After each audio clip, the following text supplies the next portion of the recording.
ഈശോമിശിഹായ്ക്ക് സ്തുതിയായിരിക്കട്ടെ. ക്രിസ്തുവിൽ പ്രിയപ്പെട്ടവരെ, ആണ്ടുവട്ടത്തിലെ 19-ാം ഞായറാഴ്ചയായ ഇന്ന് ജീവന്റെ അപ്പമാകുന്ന യേശുവിനെ കുറിച്ചാണ് വായനകളിലൂടെ നമുക്ക് കാണുവാൻ സാധിക്കുന്നത്.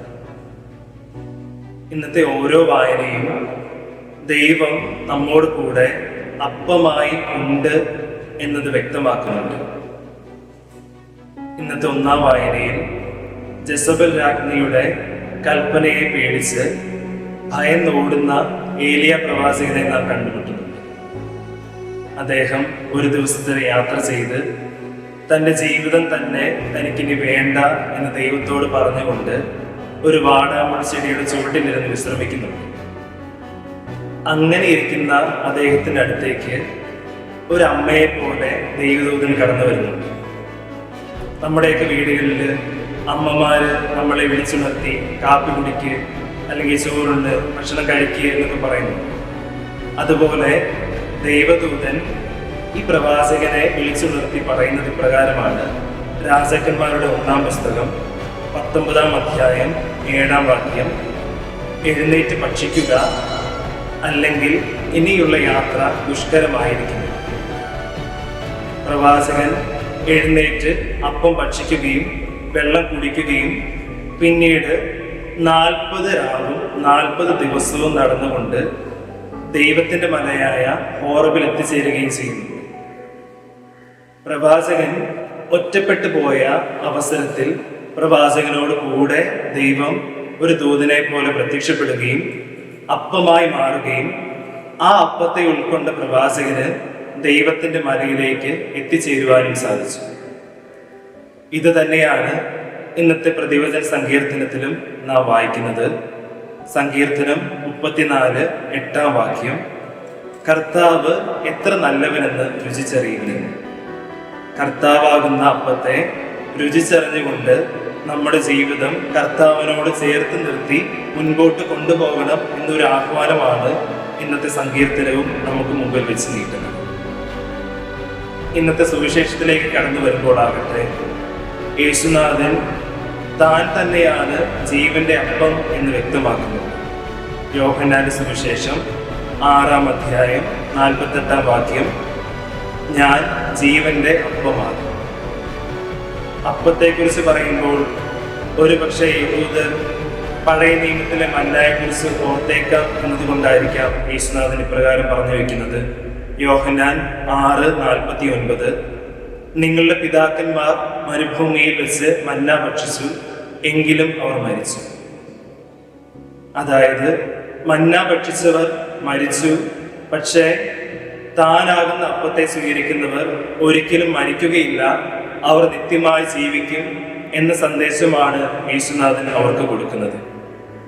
യോഹന്നാന്റെ സുവിശേഷം 6-ാം അധ്യായം 51-ാം വാക്യം, സ്വർഗത്തിൽ നിന്നിറങ്ങിയ ജീവനുള്ള അപ്പമാണ്, ഈ അപ്പത്തിൽ നിന്ന് ഭക്ഷിക്കുന്നവൻ ഒരിക്കലും മരിക്കുകയില്ല. യേശുവാകുന്ന അപ്പത്തെ സ്വീകരിക്കുന്നവന് മരണമില്ല, അവൻ നിത്യമായി ജീവിക്കും എന്ന സന്ദേശം കൂടി യേശുനാഥൻ ഇതിലൂടെ നമുക്ക് നൽകുന്നുണ്ട്. ക്രിസ്ത്യാനി എന്ന് പറയുമ്പോൾ ക്രിസ്തുവിനെ അനുഗമിക്കുന്നവൻ എന്നാണ് അർത്ഥമാക്കുന്നത്. ക്രിസ്തു പിതാവിലേക്കുള്ള യാത്ര ചെയ്തതുപോലെ നാം ഓരോരുത്തരും പിതാവായ ദൈവത്തിൽ എത്തിച്ചേരുവാനുള്ള യാത്രയിലാണ്. ആ യാത്രയിൽ ക്രിസ്തുവാകുന്ന അപ്പം നമുക്കെപ്പോഴും തുണയുണ്ടാകും എന്ന് തന്നെയാണ് ഇന്നത്തെ സുവിശേഷവും നമുക്ക് മുമ്പിൽ വെച്ച് നീട്ടുന്ന സന്ദേശം. വിശുദ്ധ കുർബാനയിലൂടെ ഇന്ന് യേശു നമ്മിലേക്ക് കടന്നു വരുന്നത്.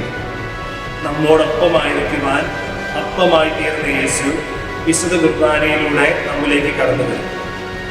കത്തോലിക്ക സഭയുടെ മതബോധന ഗ്രന്ഥം 1384-ാം ഖണ്ഡികയിൽ ഇപ്രകാരം നാം വായിക്കുന്നുണ്ട്. വിശുദ്ധ കുർബാന എന്ന കൂദാശയിലൂടെ കർത്താവ് നമ്മിലേക്ക് വരുവാനായിട്ട് നമ്മെ ക്ഷണിക്കുന്നുവെങ്കിൽ ദൈവത്തെ ഉൾക്കൊള്ളുവാൻ വിശുദ്ധ കുർബാനയിലൂടെ നമുക്ക് സാധിക്കുന്നുണ്ട്.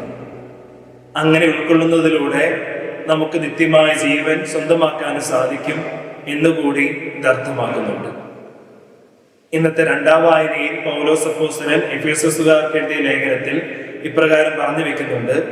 എഫേസോസ് 5:1, വത്സല മക്കളെ പോലെ നിങ്ങൾ ദൈവത്തെ അനുകരിക്കുന്നവരാകുക എന്ന്. ഇന്നത്തെ വായനകളുമായി ബന്ധിപ്പിക്കുമ്പോൾ ഈ വചനത്തെ നമുക്ക് ഇങ്ങനെ വ്യാഖ്യാനിക്കാം: ദൈവത്തെ പോലെ അപ്പമായി തീരുവാനുള്ള ഒരു വിളിയാണ് നമ്മുടെ മുമ്പിലേക്ക് ഇന്നത്തെ വായനകൾ വെച്ച് നീട്ടുന്നത്. നമ്മുടെ ഓരോരുത്തരുടെയും ജീവിതത്തിൽ നമുക്ക് അപ്പമായി തീരുവാനുള്ള പല അവസരങ്ങളും ലഭിക്കുന്നുണ്ട്. ഒരുപക്ഷെ നമ്മുടെ തൊട്ടടുത്തുള്ള ഒരു സഹോദരനോടാകാം, അല്ലെങ്കിൽ നമ്മുടെ കുടുംബത്തിലെ ഒരു അംഗത്തിനോടാകാം, നമ്മുടെ സുഹൃത്തുക്കളോടാകാം, അല്ലെങ്കിൽ സമൂഹത്തിൽ നാം കണ്ടുമുട്ടുന്ന ഏതെങ്കിലും ഒരു വ്യക്തിയോടാകാം. ഇങ്ങനെ പല അവസരങ്ങളിലും അപ്പമായി മാറുവാനുള്ള ഒരു വിളി നമുക്ക് നൽകുന്നുണ്ട്. ഇന്നത്തെ വായനകൾ പറയുന്നത് പോലെ ദൈവമാകുന്ന അപ്പത്തെ ഉൾക്കൊണ്ടുകൊണ്ട് നമ്മുടെ ജീവിതത്തിലൂടെ ആ അപ്പത്തെ മറ്റുള്ളവർക്ക് പകർന്നു കൊടുക്കുവാൻ നമുക്കും സാധിക്കട്ടെ. അതുപോലെ നമ്മുടെ ജീവിതത്തിൽ അപ്പമായി തീരുവാനുള്ള ഓരോ അവസരവും ദൈവം നമ്മുടെ മുന്നിലേക്ക് നൽകുന്ന ഒരു വിളിയാണെന്ന് കണ്ടുകൊണ്ട് നമുക്കും അപ്പമായി തീരുന്നവരാകും. അതിനുള്ള കൃപയ്ക്കായി